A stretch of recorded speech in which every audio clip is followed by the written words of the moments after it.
நீ வருத்தமாக இருக்கும் போதெல்லாம் இந்த கதையை மட்டும் கேள். காகத்தின் சிறு ஊக்கமளிக்கும் கதை. இந்த கதை தங்கள் வாழ்க்கையில் ஒருவித வெறுமையை உணர்பவர்களுக்கும் மற்றவர்களின் வெளித்தோற்றமான மகிழ்ச்சியை பார்த்து பொறாமை கொள்பவர்களுக்கும் அர்ப்பணிக்கப்படுகிறது. பெரும்பாலும் நாம் மற்றவர்களின் சிரிப்பிற்கு பின்னால் இருக்கும் கண்ணீரை பார்ப்பதில்லை. இந்த கதையின் ஆழத்தை புரிந்து கொள்ள இறுதி வரை பொறுமையாக கேளுங்கள். தொன்று தொட்டு காகங்கள் தங்கள் தனித்துவமான கருப்பு நிறத்தையும் சில நேரங்களில் விரும்பத்தகாத குரலையும் கொண்டு வாழ்ந்து வந்தன. ஒரு காகம், பெயர் தெரியாத ஒன்று, தன் வாழ்க்கையில் ஆழ்ந்த அதிருப்தியை உணர்ந்தது. மற்ற பறவைகளின் வண்ணமயமான இறகுகளையும் இனிமையான கீதங்களையும் பார்த்து ஏங்கியது. தன் எளிய கருமையான தோற்றம் ஒரு சாபம் என்று நம்பியது. ஒரு நாள் அந்த காகம் ஒரு மரத்தின் உயர்ந்த கிளையில் தனிமையில் அமர்ந்து தன் துயரத்தை நினைத்து அழுது கொண்டிருந்தது. அதன் காய்ந்த தொண்டையிலிருந்து வந்த ஒவ்வொரு அழுகையும் அதன் இதயத்தின் வலியை காட்டியது.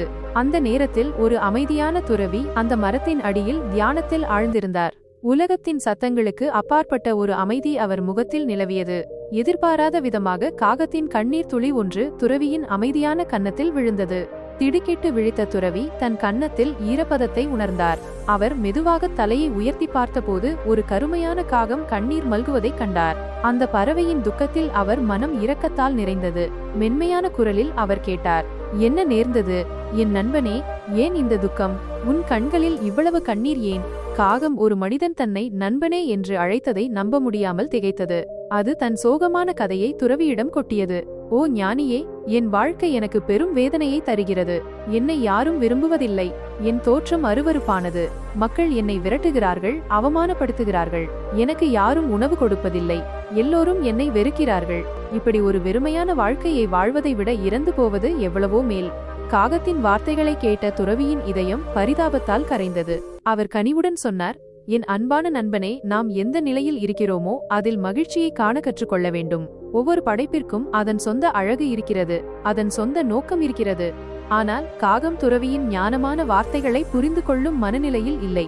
அதன் ஏக்கமும் வருத்தமும் அதை குருடாக்கியிருந்தன. அது தொடர்ந்து தன் கவலையை வெளிப்படுத்தியது.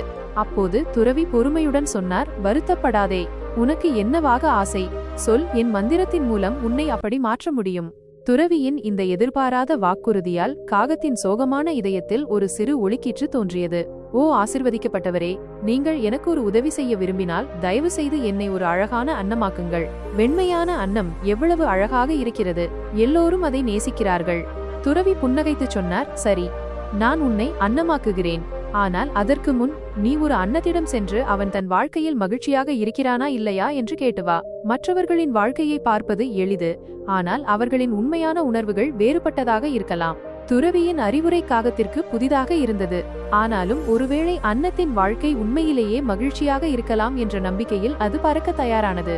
நீங்கள் இங்கேயே காத்திருங்கள் ஞானியே, நான் உடனே சென்று அன்னத்தை பார்த்து வருகிறேன் என்று கூறிவிட்டு காகம் மகிழ்ச்சியுடன் அன்னத்தை பார்க்க பறந்து சென்றது. நீண்ட தூரம் பறந்த பிறகு ஒரு அழகான குளத்தில் ஒரு அன்னம் கம்பீரமாக நீந்துவதை கண்டது. அதன் வெண்மையான இறகுகள் சூரிய ஒளியில் மின்னின. காகம் ஆர்வத்துடன் அன்னத்திடம் சென்று பணிவுடன் சொன்னது, ஓ அன்னமே, நீ எவ்வளவு அழகாக இருக்கிறாய். உன் நிறம் பால் போன்ற வெண்மை. எல்லோரும் உன்னை நேசிக்கிறார்கள். நீதான் இந்த உலகிலேயே மிகவும் மகிழ்ச்சியான பறவையாக இருக்க வேண்டும். அன்னம் காகத்தின் வார்த்தைகளை கேட்டு ஒரு கணம் அமைதியாக இருந்தது. பிறகு ஒரு சோகமான பெருமூச்சுடன் சொன்னது, இல்லை நண்பரே, நான் மகிழ்ச்சியாக இல்லை. இந்த உலகில் எத்தனை அழகான வண்ணங்கள் உள்ளன, ஆனால் எனக்கு எந்த நிறமும் இல்லை. இந்த வெண்மை ஒரு வெறுமையான நிறம். நான் ஒரு வண்ணமயமான பறவையாக இருந்திருக்கலாமே என்று ஏங்குகிறேன். கிளிதான் உலகிலேயே மிகவும் மகிழ்ச்சியான பறவையாக இருக்க வேண்டும் என்று நினைக்கிறேன். அவன் எவ்வளவு வண்ணமயமானவன். அன்னத்தின் பதிலை கேட்ட காகம் அதிர்ச்சியடைந்தது. அழகும் அன்பும் நிறைந்ததாகத்தான் நினைத்த அன்னத்தின் வாழ்க்கையிலும் குறையிருக்கிறதா? குழப்பத்துடன் அது அங்கிருந்து பறந்து கிளியை தேடிச் சென்றது. வண்ணமயமான இறகுகளுடன் மரக்கிளையில் அமர்ந்திருந்த கிளியை கண்டதும் காகம் மகிழ்ச்சியடைந்தது. அது கிளியிடம் சென்று உற்சாகமாக சொன்னது, ஓ கிளியே, உன் இறகுகள் எவ்வளவு வண்ணமயமாகவும் அழகாகவும் இருக்கின்றன. நீதான் இந்த உலகிலேயே மிகவும் மகிழ்ச்சியான பறவையாக இருக்க வேண்டும். கிளி காகத்தை பார்த்து ஒரு கணம் வருத்தத்துடன் சிரித்தது. பிறகு சொன்னது, இல்லை நண்பரே, நான் மகிழ்ச்சியாக இல்லை. என் அழகே எனக்கு சிறையாகிவிட்டது. மக்கள் என்னை பிடித்து கூண்டில் அடைத்து வைத்துக் கொள்கிறார்கள். நான் எப்போதும் யாராவது என்னை பிடித்து கூண்டில் அடைத்து விடுவார்களோ என்று பயந்து நடுங்குகிறேன். சுதந்திரமாக பறக்கக்கூட எனக்கு அனுமதி இல்லை. மயில்தான் இந்த உலகிலேயே மிகவும் மகிழ்ச்சியான பறவை என்று நினைக்கிறேன். அவன் என்னை விட மிகவும் வண்ணமயமானவன். அவனை யாரும் கூண்டில் அடைப்பதில்லை. கிளியின் துயரமான வார்த்தைகள் காகத்தை மேலும் குழப்பின. சுதந்திரமாக பறக்க முடியும் என்று நினைத்த கிளியின் வாழ்க்கையிலும் இவ்வளவு வேதனை இருக்கிறதா? ஏமாற்றத்துடன் காகம் மயிலை தேடி பறந்தது. நீண்ட நேரம் தேடிய பிறகு ஒரு உயிரியல் பூங்காவில் கூண்டில் அடைக்கப்பட்டிருந்த மயிலை காகம் கண்டது. மயிலின் கண்கவர் தோகையை சுற்றி நூற்றுக்கணக்கான மக்கள் ஆச்சரியத்துடன் கூடியிருந்தனர். அவர்கள் சென்ற பிறகு காகம் மெதுவாக மயிலை நெருங்கி பணிவுடன் சொன்னது, அன்புள்ள மயிலே, நீ எவ்வளவு அழகாக இருக்கிறாய். ஒவ்வொரு நாளும் ஆயிரக்கணக்கான மக்கள் உன்னை பார்க்க வருகிறார்கள். ஆனால் என்னை பார்த்தால் உடனே விரட்டி விடுகிறார்கள். நீதான் இந்த கிரகத்தில் மிகவும் மகிழ்ச்சியான பறவையாக இருக்க வேண்டும். மயில் காகத்தை பார்த்து சோகமாக பெருமூச்சு விட்டது. நான் எப்போதும் இந்த கிரகத்தில் மிகவும் அழகான மற்றும் மகிழ்ச்சியான பறவை என்று நினைத்தேன். ஆனால் என் அழகே எனக்கு சிறையாகிவிட்டது. இந்த உயிரியல் பூங்காவில் நான் அடைக்கப்பட்டிருக்கிறேன். மக்கள் என் வண்ணமயமான இறகுகளை பிடுங்கி அலங்கார பொருட்கள் செய்யும்போது எனக்கு மிகவும் வலிக்கிறது. சுதந்திரமாக பறக்க முடியாமல் நான் இங்கே வாடுகிறேன். நான் மகிழ்ச்சியாக இல்லை நண்பரே. மயிலின் வார்த்தைகள் காகத்திற்கு பேரதிர்ச்சியாக இருந்தது. அழகும் புகழும் மகிழ்ச்சியை கொண்டு வராதா? குழப்பத்துடனும் ஒருவித புதிய புரிதலுடனும் காகம் கேட்டது, நீ மகிழ்ச்சியாக இல்லை என்றால் உலகிலேயே மிகவும் மகிழ்ச்சியான பறவை யார் என்று நினைக்கிறாய்? மயில் ஆழ்ந்த சிந்தனைக்கு பிறகு சொன்னது, நான் இந்த உயிரியல் பூங்காவை மிகவும் கவனமாக பரிசோதித்தேன். இங்கே கூண்டில் அடைக்கப்படாத ஒரே பறவை நீதான். காகம், மக்கள் உன்னை பிடிக்கவோ கூண்டில் அடைக்கவோ முயற்சிப்பதில்லை. நீ விரும்பியபடி எல்லா இடங்களிலும் சுதந்திரமாக பறக்கிறாய். கடந்த சில நாட்களாக நான் யோசித்துக் கொண்டிருக்கிறேன், நான் ஒரு காகமாக இருந்திருந்தால் எவ்வளவு மகிழ்ச்சியாக இருந்திருப்பேன் என்று. மயிலின் பதிலை கேட்ட காகம் ஒரு கணம் அமைதியாக இருந்தது. பிறகு ஒரு புதிய உணர்வு அதன் இதயத்தை நிரப்பியது. அது அங்கிருந்து பறந்து சென்றது. இன்றுதான் முதன்முறையாக அது ஒரு காகமாக இருப்பதில் மகிழ்ச்சியடைந்தது.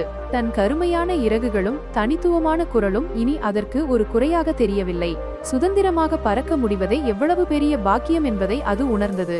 அது மீண்டும் அந்த ஞானியிடம் திரும்பி வந்து பணிவுடன் சொன்னது, ஓ ஞானியே, நான் வேறு எதுவும் ஆக விரும்பவில்லை. நான் இப்படியே நன்றாக இருக்கிறேன்.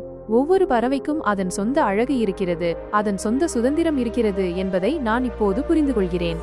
துறவி காகத்தை பார்த்து மென்மையாக புன்னகைத்தார். நீ இப்போது உண்மையான ஞானத்தை பெற்றுவிட்டாய் என் மகனே. நம் வாழ்வில் நாமும் இப்படித்தான். நம்மிடம் இருப்பதை மதிக்காமல் மற்றவர்களுடன் நம்மை ஒப்பிட்டு வருத்தப்படுகிறோம். அவர்கள் வாழ்க்கையின் வெளித்தோற்றத்தை மட்டுமே பார்த்து பொறாமை கொள்கிறோம். ஆனால் ஒவ்வொருவருக்கும் அவரவர் கஷ்டங்களும் சவால்களும் இருக்கின்றன. நமக்கு கிடைத்திருக்கும் சிறிய விஷயங்களை கூட நாம் மதிப்பதில்லை. இது ஒரு முடிவில்லாத துக்கச் சுழற்சிக்கு நம்மை இட்டுச் செல்கிறது. நமக்கு இல்லாததை நினைத்து வருத்தப்படுவதற்கு பதிலாக நம்மிடம் என்ன இருக்கிறதோ அதில் மகிழ்ச்சியடைய கற்றுக்கொள்ள வேண்டும். எப்போதும் யாராவது நம்மை விட அதிகமாகவோ அல்லது குறைவாகவோ பெற்றிருப்பார்கள். நீங்கள் உங்களை மற்றவர்களுடன் ஒப்பிட்டுக் கொண்டே இருந்தால் உங்களால் ஒருபோதும் மகிழ்ச்சியாக இருக்க முடியாது. தனக்கு என்ன இருக்கிறதோ அதில் திருப்தி அடையும் ஒருவர்தான் இந்த உலகிலேயே மிகவும் மகிழ்ச்சியான நபர். இது ஞானத்தின் வார்த்தைகள், ஊக்கமளிக்கும் கதைகள். பார்த்ததற்கு நன்றி. எப்போதும் சிரித்துக்கொண்டே இருங்கள். உங்கள் தனித்துவத்தை மதியுங்கள். உங்கள் சுதந்திரத்தை கொண்டாடுங்கள்.